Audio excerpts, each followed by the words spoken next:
speech on emerging legal and ethical issues in the AI age, and it's truly an honor to be with you guys, though virtually. I had already made plans to be again with you with everyone physical, but just some last minute change of things. Again, I needed to just be back in Abuja, and thank you again once again for this opportunity. And just to go straight into the speech for today, it's like as we all know that AI is changing the world at an incredible pace. I believe that everyone in this room you've come across the new AI platform that we've had now, DeepSeek, the whole what's it called supremacy battle between US and China.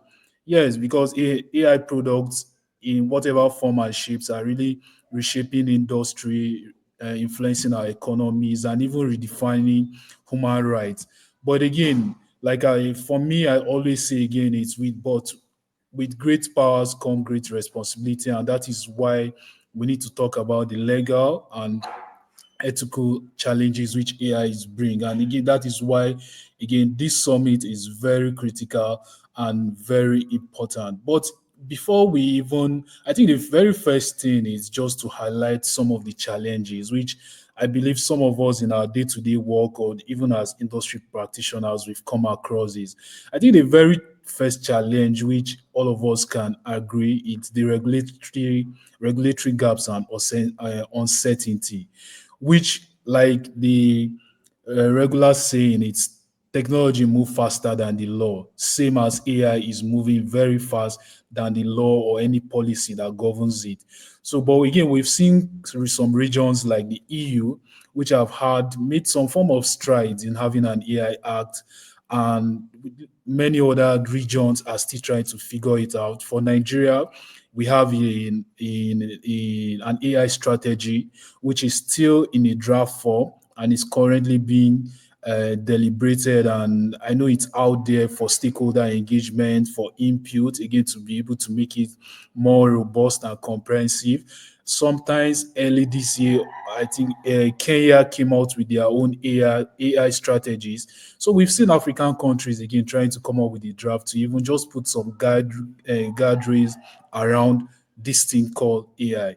But again, this lack of consistency creates uncertainty for businesses and users like us. So one thing is that we see that we need clear and adaptable legal frameworks that encourage innovation while also ensuring accountability. Another question is who is responsible when AI goes wrong? So if an AI system makes a harmful decision, whether in hiring, as we've seen, whether in medical, whether in financial transaction, who is to blame? Is it the developer? Is it the user? Is it the company developing it? So traditional liability, that's the civil, the criminal laws, aren't designed to handle these AI autonomy. So we need new ways to determine who is responsible. There's also the aspect of privacy and data protection, which Mr. Larry has spoken on it very extensively. Currently, we have the Nigerian Data Protection Act. But again, is it sufficient? It is another conversation. Do we need more guideline again to address this specific aspect of AI? Yes, we need more. But again, it's another conversation.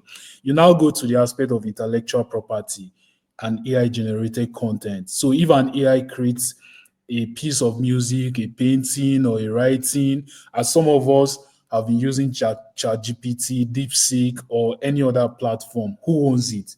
Is it the developer? Is it the person who trains the AI, or no one at all?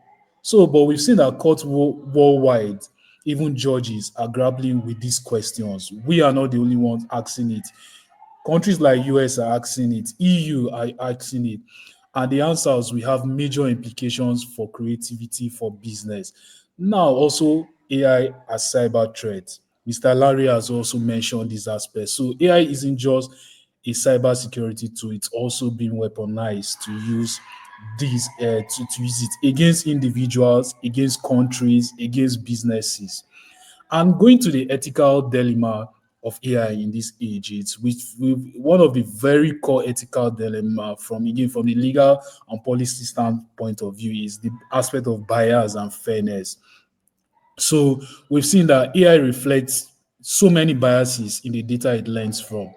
If we are not careful, AI can reinforce certain discriminations in hiring, in lending, and even in, let me say, in aspect of law enforcement. So we need transparency in terms of fairness and audit. And like some of us we even know that ma- majority of the data which is even being used to even build these AIs are based on data of the, let me say, outside the global south. It's more focused on data of, again, people outside Africa. So is it when using it, we have to talk about this bias and fairness, the aspect of human sites and AI autonomy. AI is making big decisions about who gets job, who gets a loan, healthcare decisions. But should we trust AI completely? An example again, I always use the aspect of ChatGPT, where you want to write anything and you just go and put it on ChatGPT. Do we we've I've seen situations where people trust ChatGPT very well than even having an human oversight. So ensuring meaningful human control is very, very important. There's also the aspect of AI in military and surveillance, which is again is a very big discussion in terms of autonomous weapons, which raises ethical concern. But I think one very critical one, even which is really grappling within African countries and Nigeria, is the aspect of misinformation and deepfakes, where we've seen AI generated misinformation is already influencing politics, finance, even our personal relationship. One question I always ask people is that, do you think that all the opinions, the thoughts you have are actually your own independent thoughts? Do you think that they were not influenced? Like Mr. Larry even made mention that TikTok, so all the feeds you see on TikTok, how does even TikTok know about you even more than know about yourself? But again, it still asks us, we still have to ask our question: what we need to do. So, what do we need to do in this situation? Because AI has the potential to make the world better, but only if we guide its development responsible. And I think my suggestion or my recommendation in some of the basic things we can do is we need to develop clear and adaptable regulations that addresses AI risks while not stifling innovation. Again, this is a line of item again for policymakers. But in again, in even though it's a line of item for policymakers, for me, it's we again as innovators need to be intentional about being involved in in these conversations in terms of coming up with adaptable regulations. So, if for example in Nigeria we currently have an AI strategy, and I know that the Ministry of Communication and Digital and Innovation have been requesting for comment. Have we even tried to on our own go through that document and even send in our comment? Yes, there's also the aspect of where we say, will the government even we even the people behind the regulation even take our comments? Will they even take it into consideration? But do your own part first. We need to be deliberate about being part of this conversation so that we can influence and advise adaptable regulations that don't stifle innovation. We also need to ensure that AI is developed and used responsibly with fairness, transparency, and accountability at its core. We need to educate ourselves. We need to educate policymakers. And here, that's where the collaboration between policymakers and innovators, and so that both everyone understand the powers of AIs and the risks of AI. Again, we need to build partnership across board between government, between industry, between civil society to develop AI solutions that benefit humanity at its core. I think so. For me, my final thought is uh, AI isn't just a tool; it's a force for shaping the future. And we have a unique opportunity here to ensure that it's used for good. But again, that again requires a very thoughtful legal and ethical framework, which not the policymakers alone cannot do this.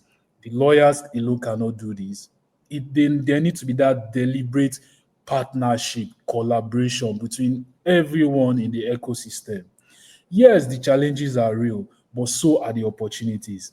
And if we come together, we work together, I believe that we can build an AI powered feature that again prioritizes fairness, security, and human dignity that everyone can be proud of. Thank you very much.